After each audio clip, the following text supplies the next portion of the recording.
If you've ever been curious of exactly what is inside of my personal budget, today I am going to be sharing with you exactly what is in my 2021 budget, and you are going to go along with me as I set it up. Hey everyone, I'm Sami from A Sunny Side Up Life. I am so excited to take you guys inside of my 2021 budget.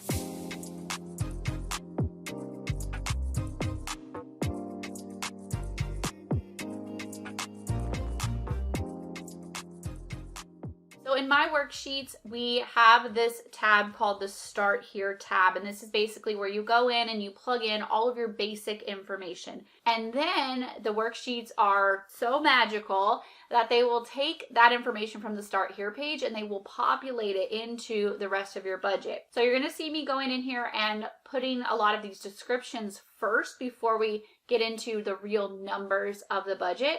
So bear with me, and a lot of this I am copying pasting from my 2020 budget into my 2021 budget to save myself some time and some sanity. And then I'm going to be altering things that have changed since then. All right, let's go ahead and pop the screen share up so you guys can see what I am seeing on my screen, and I'm going to walk you through the whole process. So these are my spending categories. You see groceries, fuel, extras, restaurants, haircuts. These are the kinds of things that I put as my spending categories. And let's go and label our different streams of income. And now we're to the bills. Again, I'm pasting these straight from my 2020 budget to save myself some time. And I'm going to go in and update them a little, as some of these bills we don't have anymore. Some of the values have changed, things like that. It's okay to copy and paste from previous years, but make sure that you are fully refreshing all of this information. All right, now we're going to scroll down to the sinking funds here. Again, I'm pulling from my 2020 worksheet, but just like with the bills, I am going to add and delete a couple of things. I am also taking a couple of things from my sinking funds and moving them to bills, like our union dues and our Amazon Prime. So these are the sinking funds that I have settled on for this year. We are going to do $2,000 to Christmas. We are going to do $800 for girls' holidays, which are things like birthdays, Easter, Halloween, things like that.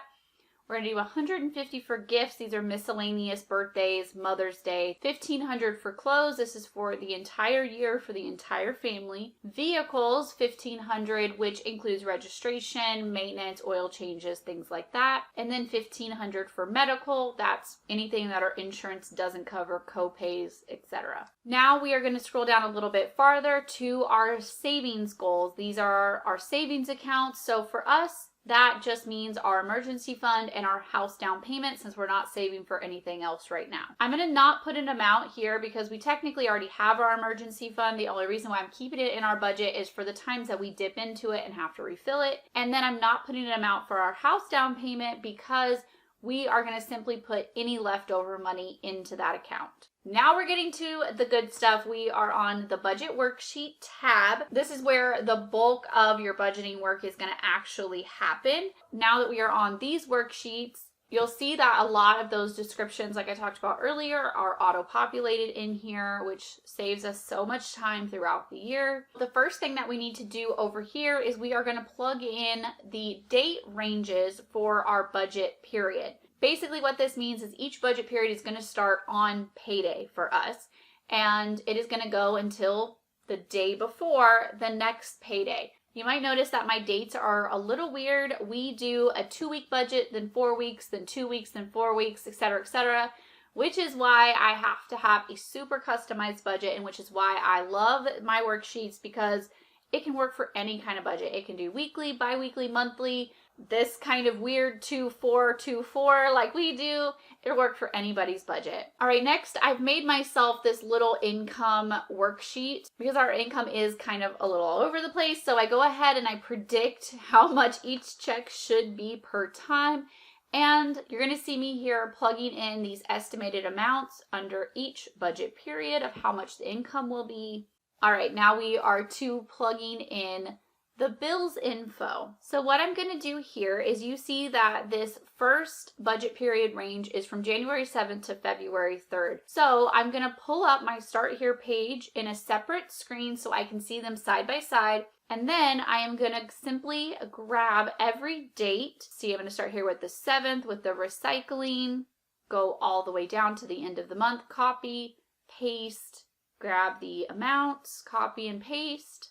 And then I'm going to go grab those couple of bills from the beginning of the month because, see, my budget period doesn't end until February 3rd because February 4th is another payday. All right, we've got those from the beginning of the month. Perfect. Now we're going to slide over to the next budget period, do the same thing, etc., and continue throughout the entire year with this system. Now we're going to tackle the spending section. At first, I'm going to just go in and plug in my basic amounts for spending. This first budget period here is going to be about $1,300 in spending, and the next one is going to be $1,500. So what works best for me is to look at both sets of these budgets right here. This is a 6-week period. So we do a lot of our planning on a 6-week basis. We know that this includes him being home for 3 weeks, being at work for 3 weeks. For you could be something different, but you have to customize it to fit your needs, your budget period, your pay schedule, and all of that. Okay, so I'm going to start plugging in the specifics now of our spending budgets. We know that we need $200 for work travel and 1 complete hitch at work. Then I know that I normally get my hair cut at least once every 6 weeks. I'm going to plug that in here. All right, I'm going to give us some restaurants money. I know that there are going to be some periods where we spend more on restaurants or less on restaurants based on if my husband is home or not. So again, this is just years of trial and error and kind of what works for us. I'm going to plug in our amounts for our fuel and for our groceries, add in some money for our prescriptions. All right, now I'm going to see what this totals out to. Oh, I think I said earlier that it was 15, but it should be 1,600 for the second budget period. Okay, and I know that what I have in here so far comes out to 970. Let's do that math really quick. 1,600 minus 970 comes out to $630 extra. I'm just going to go ahead and plug that into extras. That's as detailed as I really want to be with our worksheets for now, so I'm fine with that. I'm going to go and do the same thing on the other side. 1,300 minus 540. That gives us 760 in extras. As you can see, a lot of it is just going to be this miscellaneous for now. That's okay. I know that all of these other categories, family travel, girls, vehicles, clothes, bank fees, gifts, and things for our land, all of that is going to eventually come out of our extras. I just don't know ahead of time how specific I want to be with those numbers. So I'm fine to estimate in that extras category. And then when we actually spend it, I'll go in and classify it as some of those more specific categories. But for estimations, I'm totally fine with this much. All right, so now I'm going to take these amounts, this amount for this first set of the 6 weeks. I'm just going to copy it and I'm going to paste it into every other budget period. And I'm going to go back and I'm going to do the same thing for the opposite side of the 6-week period, every other budget. I'm going to just go ahead and copy and paste. And then I know that when it gets closer, I can go in and I can be more specific if I need to. If we have a trip coming up, if we have some kind of event that's going to cost more or save us money in a different category, something like that, I can go in and alter those numbers as it gets a little closer. But remember, right now, we're just trying to plan the entire year at once. I'm going to click over to the summary page, make sure that I'm happy with that total and how it relates to the rest of our budget. So I'm going to take our total income minus all of our bills estimated for the year, minus our spending estimated for the year. We get $35,000 left over. That has to go towards sinking and savings. So if I'm happy with that number, I'm going to go ahead and move forward. So we are going to take these different amounts. Say we want to spend $800 on the girls for their miscellaneous holidays, birthdays, things like that. We have 15 budget periods over the course of the year that I want to plug them into. Obviously, I started this actually a little bit into February because I did have January already set up in my 2020 budget. Bear with me.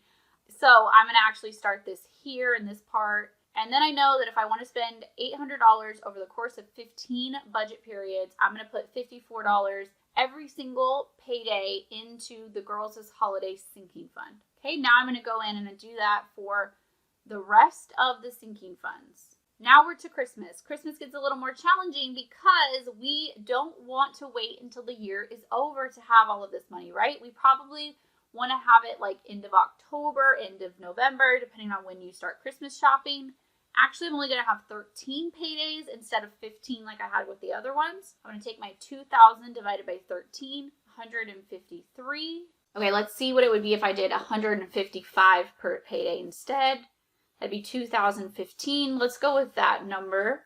I'm going to just go ahead and copy and paste those numbers in all the way across. Of course, we're going to stop adding Christmas, of course, when we get a little bit closer.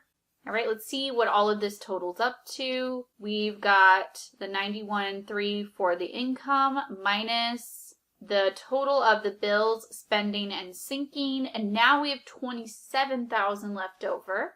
Am I happy with that amount for my savings? Sure, so let's move forward. So I'm going to go in and anytime at this budget at a glance part at the top of my worksheet that I see any amount of money left over, I know that that now is for savings. So I know that in this January 7th budget period, I have about $1,900 left over.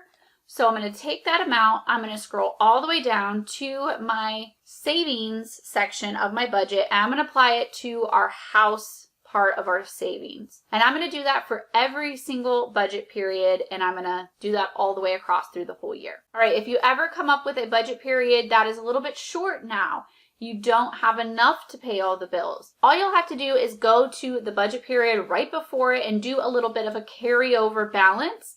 And so basically you're going to take that money from the budget period before, you're going to hang on to it and take it into the next budget period with you to kind of counterbalance those times that you might be a little bit short. So in summary, you can see that our estimated income for the year is about $91,000. Our bills are going to be about $29,000. Our spending about $26,000. Sinking is about $7,000, and then that would leave us about $27,000 left to save. So that is how we are planning to break down our 2021 income and how we plan to distribute it throughout the different sections of our budget. So I hope that this video was helpful to you, for you to see inside of my personal budget. Over the course of this year, I will be showing more and more into our real actual numbers. I'll be talking a little bit more into detail, but I wanted to have this video first to give you guys kind of an overview of our year.